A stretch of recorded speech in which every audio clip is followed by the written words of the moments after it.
paano ba natin mamomonitor ang ating water station? I mean, yung purified water na nare-refill sa ating water station na either ito ay walk-in or dinideliver ng ating mga delivery staff.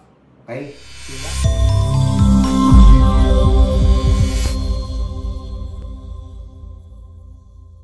So yan po ang ating topic for today dahil hindi po enough na atin lamang pong nililista yung mga nagpapadeliver or mga walk-in sa ating water station.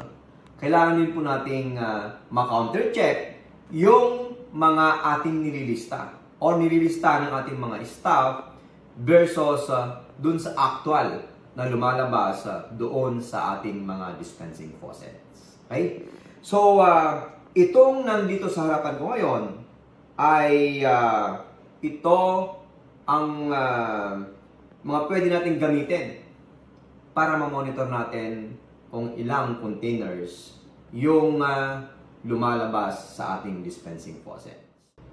Itong nandito sa harapan ko po ngayon ay mga water meter. Okay? So, itong nasa kanan ko, or itong hinawa ko ngayon, ay mechanical na water meter, while itong isa naman ay connected siya via Wi-Fi. Okay? So, explain natin isa-isa kung paano ba yung ginagawa ng dalawang water meter na ito. Unahin natin itong mechanical na water meter. So, ito ay kinakabit natin sa ating water station. I mean, kinakabit natin ito before sa ating mga dispensing faucet. So, ang mangyari po ay once na inopen natin yung ball valve, ay automatic pong iikot itong water meter na ito at bibilangin niya kung ilang litro ang lumalabas doon sa ating dispensing faucets. Okay? So, ang mga mechanical na mga water meter ay pwedeng yung lumalabas doon sa ating dispensing faucets ay pwede niyang i-measure by, let's say for example, ditong hawak ko ngayon, ay by cubic meter. May mga water meter din na mini-measure niya in gallons na kaagad.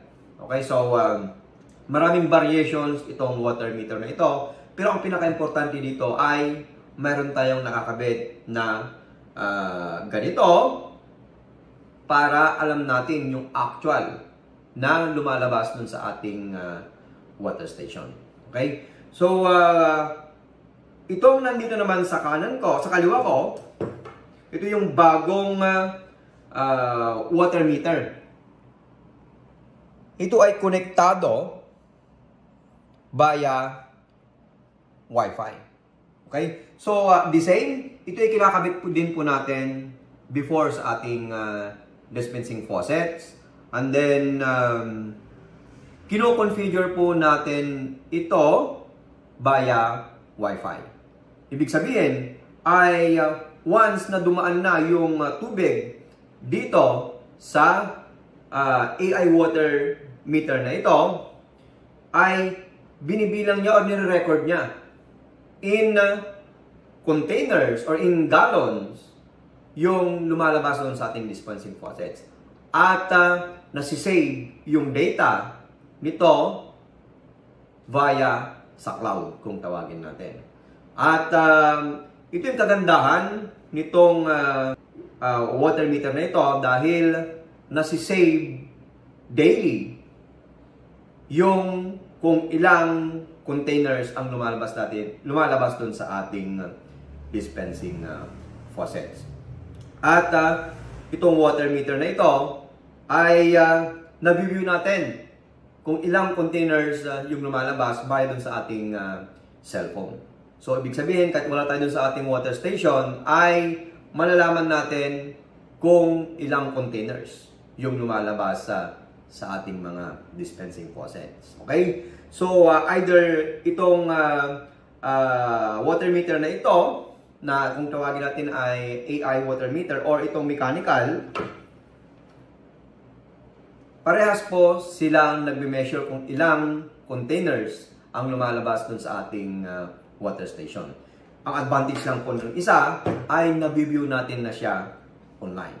Which is via cellphone natin, pag hawak-hawak natin yung ating cellphone, dahil lahat naman po tayo gumagamit ng cellphone, either ito ay Android or iPhone, ito yung kagandahan po ng water meter po na ito. Nabiview natin yung data, yung lumalabas na containers via dun sa ating cellphone. Ibig sabihin ay mayroong application tayong ginagamit para ma-monitor po yung lumalabas na containers dito sa water meter na ito.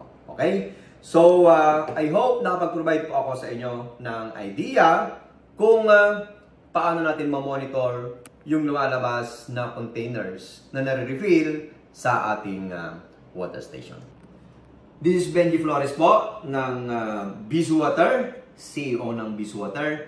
At kapag may mga gusto po kayong topic na gusto nyong i-discuss ko, ay mag-comment lang po kayo sa video na ito at mag-subscribe na din para sa ganoon ay updated po kayo lagi about sa mga educational videos about water station business.